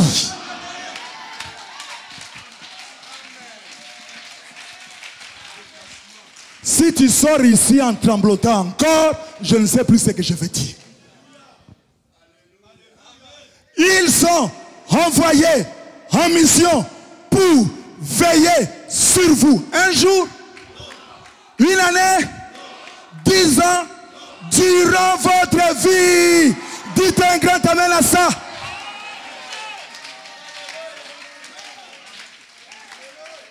Le prophète a dit, oh, n'est-ce pas merveilleux? Oui, monsieur.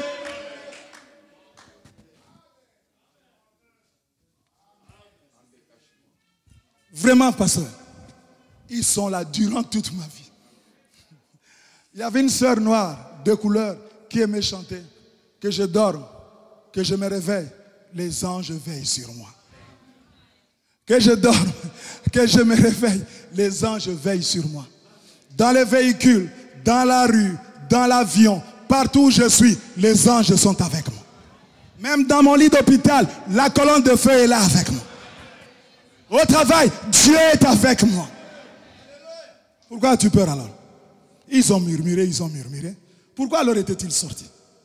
Dieu les avait fait sortir, comme je l'ai dit, quand Dieu vous appelle, il connecte un dessein, un but, un objectif. C'était quoi? Ils devaient aller à Canaan. Et non seulement aller à Canaan, pas rester dans le désert. Ils ne sont pas sortis de l'Égypte pour rester dans le désert. Même s'il y avait des bénédictions, la manne, les cailles et tout ça, ce n'était pas ça l'objectif de Dieu.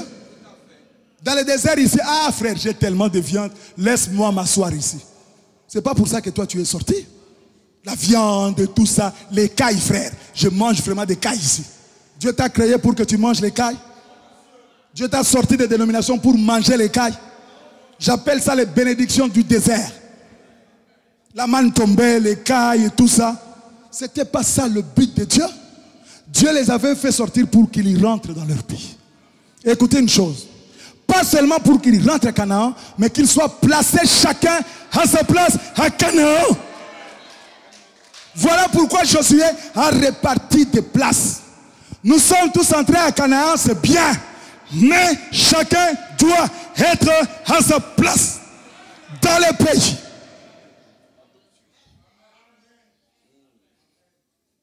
Quand Frère Branham parle de l'adoption, c'est quoi? Chacun à sa place. Tu dois connaître ta place. Le prophète dit, s'il faut être le paillasson de l'église ici, je serai fier d'être le paillasson de l'église. L'essentiel est que je sois à ma place. Et vous savez, quand un fils est adopté, il est à sa place. Sa signature sur le chèque. C'est comme le père lui-même qui a signé. N'est-ce pas ça? Ne veux-tu pas être ainsi, mon frère? Quand tu mets ta signature, Dieu dit Amen. C'est ça. Comme il avait fait avec Adam. Adam, j'ai créé, c'est à toi de continuer le travail. Et la Bible dit que Dieu a fait de nous des co-ouvriers avec lui. Nous devons continuer le travail. Adam, donne les noms aux animaux. Adam, regarde. Toi, tu seras appelé lion. Qu'est-ce que Dieu a dit? Amen. Toi, tu seras appelé ours. Dieu regarde et dit, c'est vraiment ça ce que j'avais dans ma pensée. La pensée de Dieu entre dans le cœur des humains. Frère, on a me dit, au commencement, nous étions dans la pensée de Dieu, n'est-ce pas? Mais aujourd'hui ici, c'est la pensée de Dieu qui doit entrer en nous. Là, au commencement, c'était nous qui étions dans la pensée de Dieu. Mais à la fin des temps, c'est la pensée de Dieu qui doit entrer en toi. Dans Christ, c'est le mystère de Dieu révélé. La pensée de Dieu, Dieu place ça dans des individus, des hommes. Quand tu prononces la parole, c'est comme si c'est Dieu lui-même qui a prononcé la parole. Voilà le but de ton existence ici sur la terre. Être un fils de Dieu, être une fille de Dieu, placé positionnellement en Christ. Tu prends la place de ton Père. Pas aller là-bas, retourner. Je n'ai plus le temps. Frère, on m'a dit, Dieu ne nous a pas placés ici pour qu'on aille au travail, qu'on rentre, qu'on s'occupe de nos maisons, qu'on aime sa femme et tout ça. C'est bien tout ça. Mais ce n'est pas pour ça que Dieu t'a placé ici sur la terre. Dieu n'a pas envoyé un glorieux message comme ça pour des choses simples comme ça. Il t'a placé ici pour que tu sois un instrument pour lui. À tout moment qu'il a besoin de toi, il t'utilise. Il n'y a pas d'autre main que les miennes et les vôtres. Frère Ahmed, il n'y a pas d'autre bouche que la mienne et la vôtre. Il dit Dieu t'a placé ici sur la terre pour que tu sois un adorateur. Adorer Dieu par tes louanges, par ta vie, par ta voix, par tout ce que Dieu te donne. Être positionné positionnellement en Christ. De telle manière que ce que tu peux prononcer, ça s'accomplit. Parce que tu es à ta place. Ephraïm, sois à ta place. Manassé, sois à ta place. N'envie pas la place d'autrui. Cherche quelle est ta place et vas-y. Frère, on m'a dit, la volonté de Dieu est un mystère. Chacun de nous doit chercher la volonté de Dieu pour sa vie. Dieu t'a placé ici sur la terre, c'est pour quel but? Et je termine par cette histoire. Le prophète parle de Livingstone. C'est dans Hébreux chapitre 7. Il dit, Livingstone, vous le connaissez dans l'histoire. Il était passé à la découverte de l'Afrique. Il arrive, il entre dans la jungle, il croise le chef de la tribu. Ils se sont croisés. Le prophète a dit, ils ont fait une alliance avec le chef. Livingstone avait beaucoup de dons et tout ça. Il fait une alliance avec le chef, l'alliance de sang. Vous savez ce qui s'est passé? Frère Branham m'a dit, Livingstone, il s'est blessé. Ils ont pris un verre. Il se blesse, il met le sang dedans. Le chef de la tribu se blesse, il met le sang dedans. Il tourne le sang. Livingstone boit, il donne aussi une partie au chef de la tribu. Une alliance de sang. Mais, malgré l'alliance de sang, le chef de la tribu dit à Livingstone, tu ne peux pas partir comme ça. On va se séparer, tu ne pars pas comme ça. Donne-moi une évidence. Un signe qui montre que j'ai fait alliance avec toi. Nous avons bu le sang, c'est bien. Mais il n'y a pas d'évidence que moi je fais une alliance avec toi. Livingstone lui dit, demande ce que tu veux. Frère, on a dit, le chef de la tribu a dit, donne-moi ton manteau. Un nègre, à notre époque là, il trouve que le manteau c'est la meilleure des choses à demander. Donne-moi ton manteau. Les autres, ils étaient en des trucs, vous connaissez comment on porte là-bas. Hein? Donc, porter un manteau, c'était pour lui un honneur. Il dit à Livingstone, donne-moi ton manteau. Livingstone a enlevé son manteau, il lui a remis.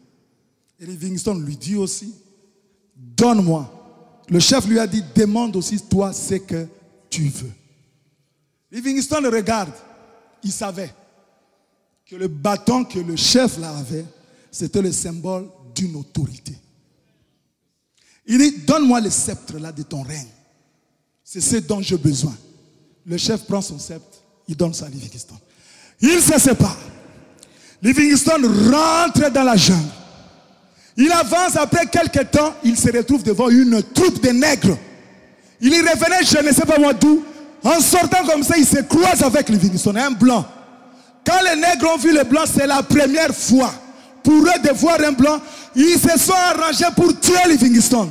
Livingstone a compris ça, il a dit, mais j'ai le spectre du roi avec moi. Quand il a vu qu'il venait pour le tuer, il a élevé le spectre du roi.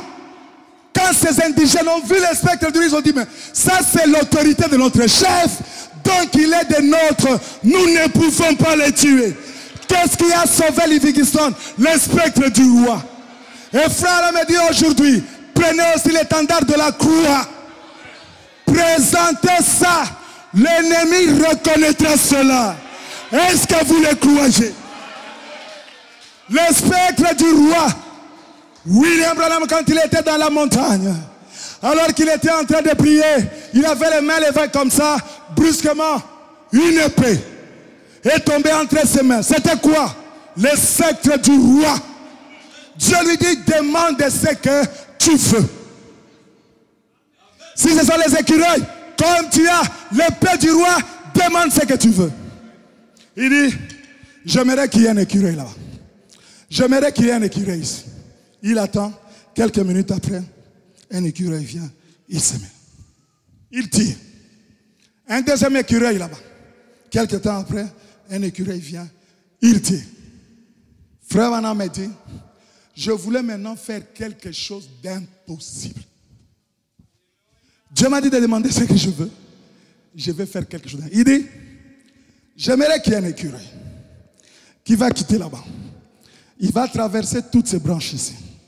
Il va se percher sur cette branche-là. Il ne s'arrête pas là. Il va regarder les gens qui sont en train de planter là-bas.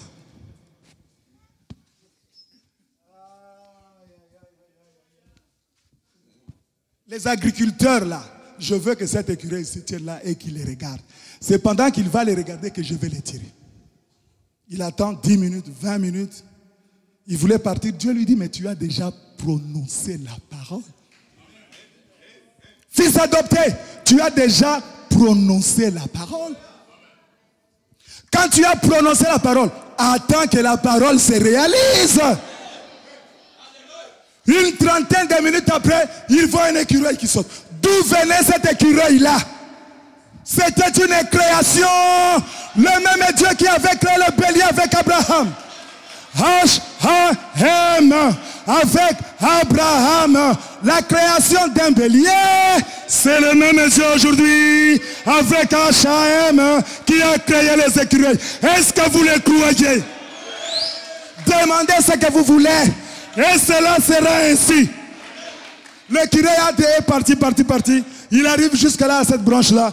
Il regarde les gens qui plantaient. Le Dieu de toutes grâces a accompli ce qu'il avait dit. Est-ce que vous le croyez, mes frères? Et aujourd'hui, si tu es à ta place, demande ce que tu veux. À Esther, qu'est-ce qu'on lui a dit? Demande ce que tu veux. Même si c'est la moitié de mon royaume. Je te le donnerai, Esther. Demande ce que tu veux. À Salomon, demande ce que tu veux. Est-ce que vous le croyez? À William Branham, demande ce que tu veux. À Tiraït, demande ce que tu veux. Le Dieu d'Esther, le Dieu de Salomon, le Dieu de Tiraït, le Dieu de William Branham, il te dit ce soir, demande ce que tu veux. Est-ce que tu le crois? Que Dieu vous bénisse et que sa grâce repose sur vous. Il vous sera accordé selon les désirs de votre cœur. Merci, pasteur.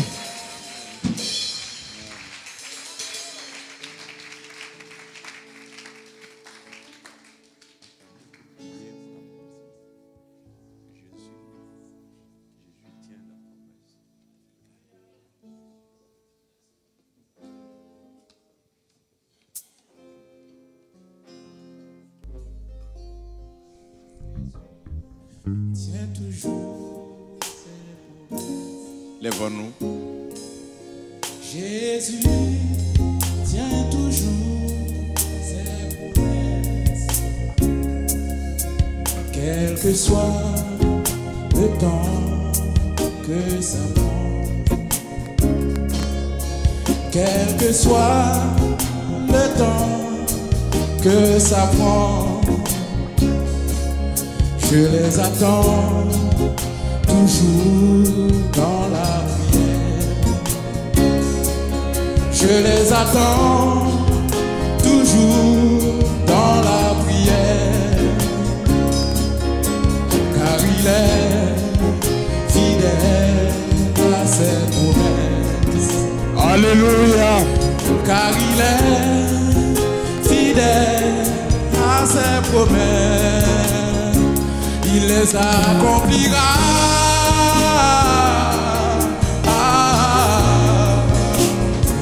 Il les accomplira.